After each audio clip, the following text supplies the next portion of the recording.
parents secretly gave my sister $500 a week, until I lost my leg and was left without work. You need go to the work. Sister laughing. Then, when I received my inheritance, parents. In retrospect, I should have seen it coming. The favoritism, the dismissiveness, the way my parents always bent over backwards for my sister, Stacy, while I was left to fend for myself. But when you grow up in it, you don't always realize how deep it goes. Not until something shatters the illusion completely. For me, that moment came when I lost my leg. Before the accident, I worked in home repair, painting, wiring, fixing whatever needed fixing. It wasn't glamorous, but it was steady, honest work, and I was good at it. I'd been doing it for years, building a solid reputation, getting referrals from happy customers. I never needed help from anyone, and I was proud of that. Then one bad day changed everything. I was on a job, fixing some electrical wiring in an old house. It was supposed to be simple, but the owner had tampered with the panel before calling me, and I didn't realize how unstable everything was. One wrong step, a power surge, a fall from the second floor, and I woke up in the hospital with half my right leg gone. At first I was too out of it to process it. The painkillers kept everything fuzzy. But when my family finally showed up, reality hit me harder than anything else. I expected some kind of comfort, maybe even sympathy. What I got was laughter. Stacy came in, took one look at me lying there with my leg gone, and smiled. You want to play football? She nudged our dad like it was the funniest thing in the world. He laughed, and shook his head.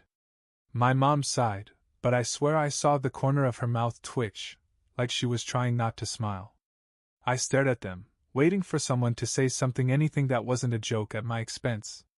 But after a few minutes of awkward small talk, they were already checking the time. We have dinner plans, Mom said, grabbing her purse. Glad you're doing well. And then they left. It wasn't my parents who helped me get out of the hospital. It was my cousin Jared. He was the one who picked me up, drove me home, and made sure I had food in the fridge. My parents? They were on vacation. Mexico, I think. They texted me about it a few days later. 2 months passed. I was stuck in my apartment trying to figure out what the hell I was going to do. My savings were quickly disappearing. The bills kept coming. I tried to find work, but the reality was that most people didn't want to hire a one-legged handyman. Then the inevitable happened. I was fired. The boss gave me some excuse about having to downsize, but we both knew the truth. I couldn't do the job anymore. I hung on as long as I could, but eventually I had no choice. I called my parents. I told them I had no money and needed a place to stay. I even offered to pay the rent. There was a long pause before my dad finally said, "All right, but don't expect us to wait on you hand and foot." I should have known then that moving in was a mistake. I had no idea how bad things were going to get. Moving back in with my parents felt like a defeat. I told myself it was temporary, just until I got back on my feet, figuratively speaking. I had no other options. Rent was out of the question, and I didn't want to crash on Jared's couch forever. I packed up what little I had left and took a cab to her house. The moment I walked in the door, I felt like an unwanted guest. Mom barely looked up from her phone. "Your room is still there. Just don't make a mess." Dad looked at my suitcase. "You better not have brought too much crap. We don't have room for all that junk." I gritted my teeth. "It's just a suitcase, Dad." Stacy came in from the kitchen, munching on a granola bar and grinning. "Oh wow, look at you. All moved back in like a little kid. What happened, big guy? Couldn't handle life on your own?" I ignored her and dragged my bag into my old room. It was exactly as I left it years ago, only now it smelled musty, like no one had bothered to air it out. That first night, I already regretted coming back. At dinner, I tried to talk about job options, maybe telecommuting or training for something new. Stacy rolled her eyes. "So you just get to sit on your ass all day while the rest of us work? Must be nice." Dad scoffed. "Yeah, we don't get to do nothing and expect handouts." "A handout?" That's what they thought it was. I offered to pay the rent. I reminded them. Mom sighed dramatically. Yeah, we'll figure it out. But don't expect special treatment just because you had a little accident. A little accident. I clenched my jaw so hard my head hurt. I wanted to throw my plate across the room, but I knew that would just prove whatever twisted point they were trying to make about me being a burden. Instead, I went back to my room. Then the little things started. One morning I woke up and my crutches were missing. I looked everywhere, but they were gone. Stacy came by, sipping coffee. Looking for something? Where are my crutches? She grinned. Maybe if you looked harder, you wouldn't be so helpless. I tore through the house until I finally found them shoved behind the washing machine. No way this was an accident. Then there was the food situation. They made dinner every night, but somehow they never told me when it was ready. I'd come out to find them finishing, the plates practically licked clean.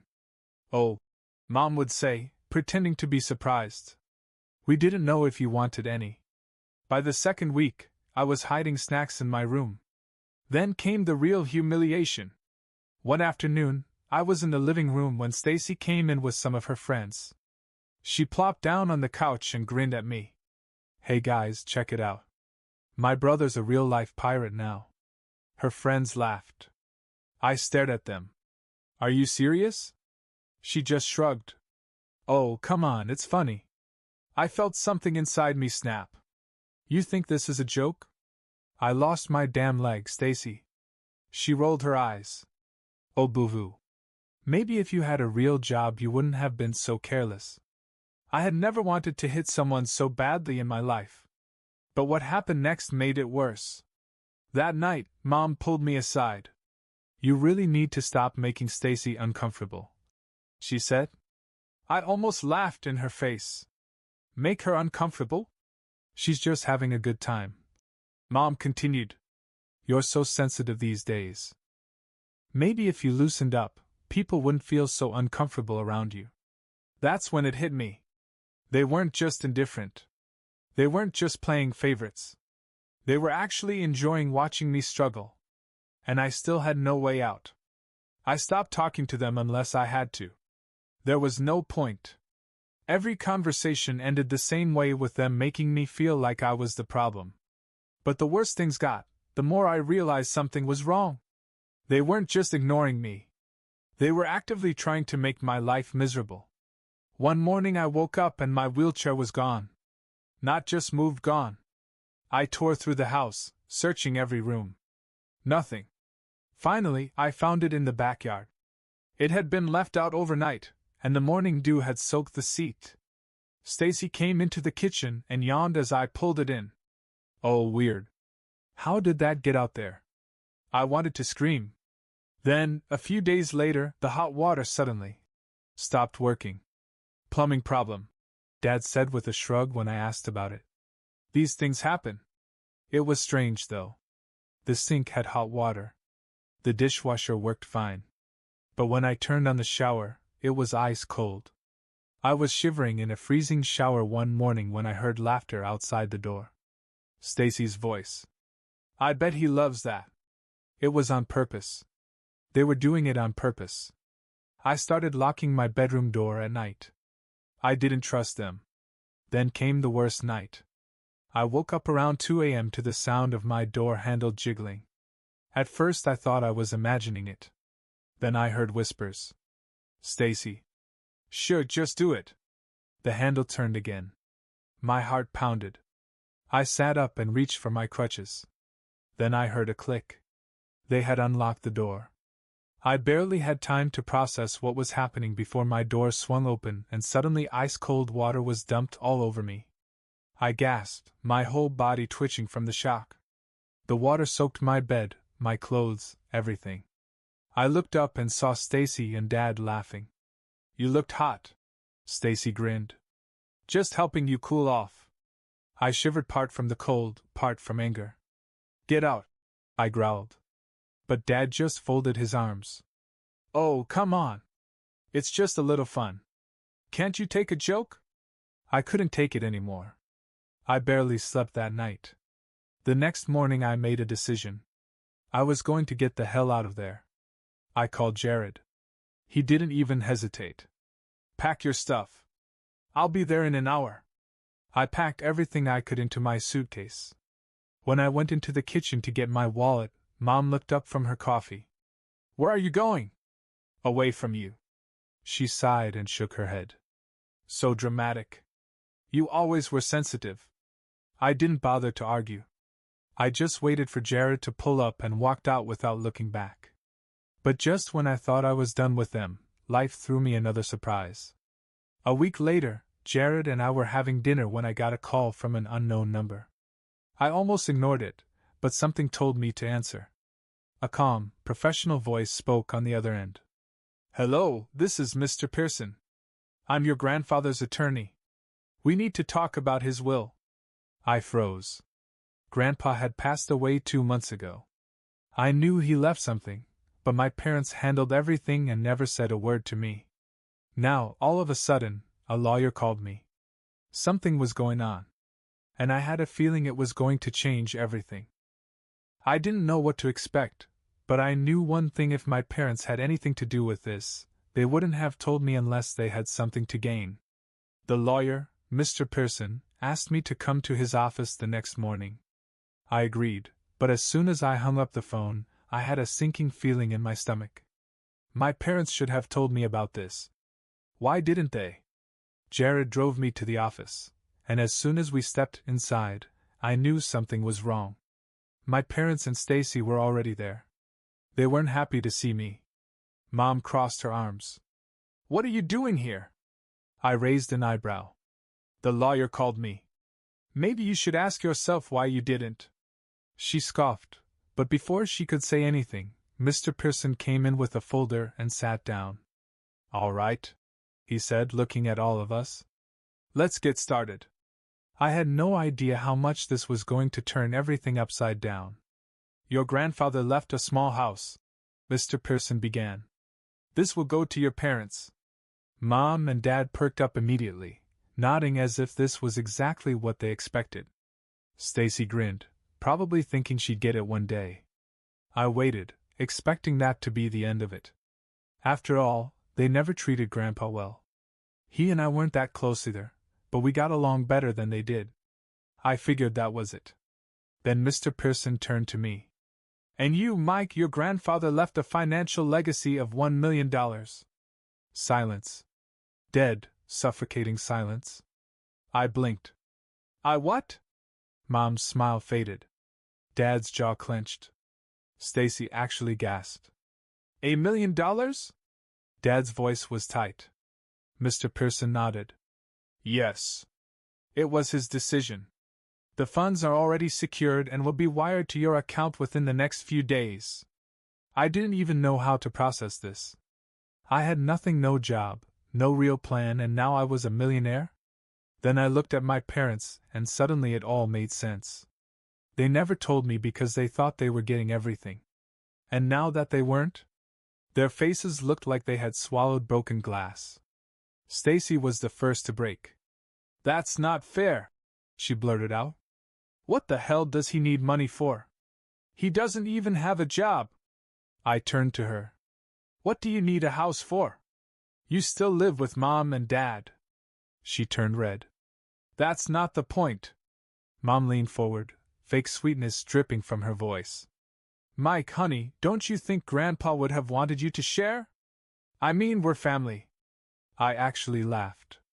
Family? You mean the family that kept this from me? The family that laughed when I lost my leg? The family that poured ice-cold water on me while I slept? Dad's face twisted. Oh, don't be dramatic. It was a joke. I stood up. So was this conversation. I turned to Mr. Pearson. Anything else I need to sign? He smiled. No, everything is in order. I nodded and headed for the door. My parents scrambled after me. Mike, wait, Mom called. We should talk about this. Yeah, Dad added. Maybe we can work something out. I stopped just long enough to turn around. You all made my life a living hell when I had nothing. You mocked me, humiliated me, and treated me like garbage. Now you want my help? My money? I smiled. Good luck with the house. Then I walked out. And I never looked back. I thought that was the end of it.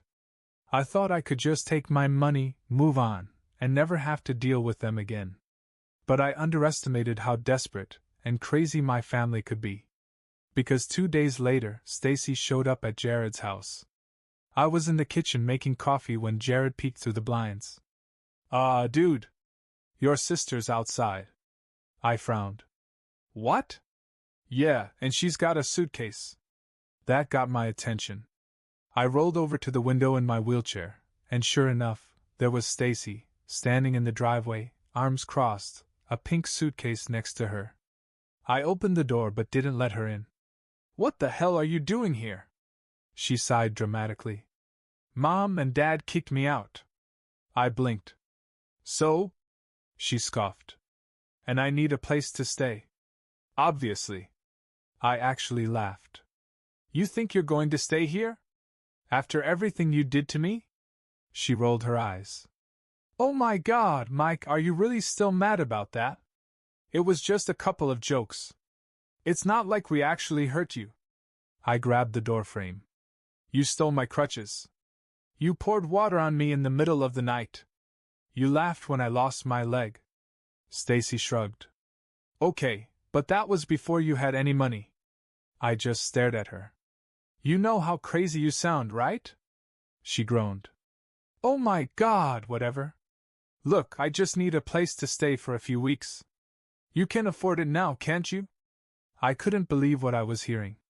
So let me get this straight, you bullied me for months, laughed at my pain, treated me like garbage, and now, because I have money, you expect me to take care of you? She flipped her hair. Obviously. That's what family does. I slammed the door in her face. For the next 20 minutes, she banged on the door, screaming about how selfish I was. Then, out of nowhere, she yelled something that made my blood run cold. You think this is over? Mom and Dad have a plan. I froze. Jared looked at me. What does that mean? I had no idea. But I was about to find out. I didn't sleep that night. Stacy's words kept repeating in my head. Mom and Dad have a plan. A plan for what? I should have known they wouldn't just let me walk away with the money. They had already proven that they didn't care about me, only what I could give them. And now that I had something they wanted, I had a bad feeling. The next morning I got my answer. Jared and I were having breakfast when my bank called. Mr. Reynolds, we have a flagged transaction request for the transfer of $750,000. Can you confirm? I almost dropped my coffee. What? The banker cleared his throat. Yes, we received a request this morning from your mother. She claimed you authorized it. I felt my blood boil. I authorized nothing. Do not authorize it. Of course, sir. We'll block the transaction immediately. Would you like to come in and update your security settings? Yes. I'll be there soon. I hung up and looked at Jared. You actually tried to steal from me. His jaw clenched. Dude. That's fraud. That's jail time. I didn't hesitate. I called my mom. She answered on the second ring, her voice fake sweet. Mike. Honey, how are you? Cut the crap.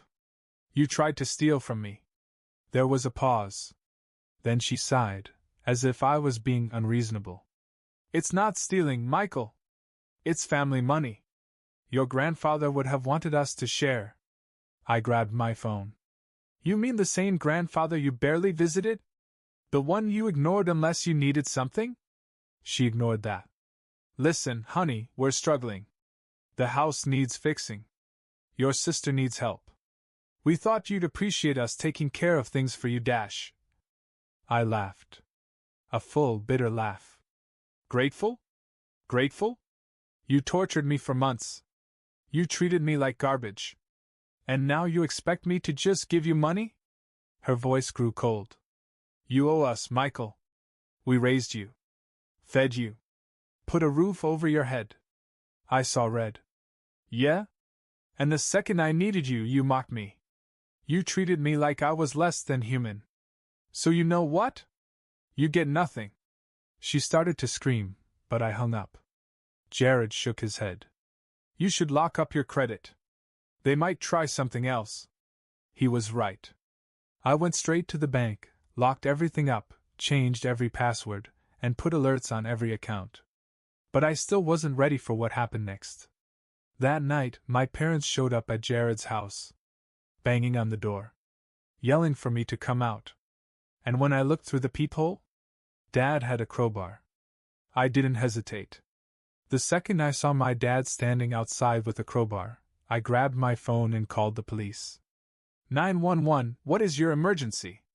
My parents are outside my house trying to break in. My father is armed with a crowbar. That was all they needed to hear. Jared and I stayed inside and watched through the peephole as my mom, Dad, and Stacy yelled at the door. Mom was yelling about how I was a selfish little brat. Dad was daring me to come outside and talk like a man. And Stacy? She just kept yelling that I was going to regret this. Then the sirens came. The second those flashing lights came up, my parents changed completely. Dad dropped the crowbar and threw up his hands. Mom started to cry. Stacy gasped like she was a helpless victim in all of this. But the cops weren't stupid. They took one look at the situation, saw the crowbar on the ground, listened to my 911 recording, and arrested my dad on the spot. Mom and Stacy started yelling at the officers, but it didn't matter. Dad was charged with attempted burglary. He made bail, of course. But that night changed everything. I knew they weren't going to stop. So I made sure they couldn't try anything else. The next day I hired some people. Let's just say they were the kind of people who make sure a message is sent loud and clear. A friendly visit was made to my parents and Stacy.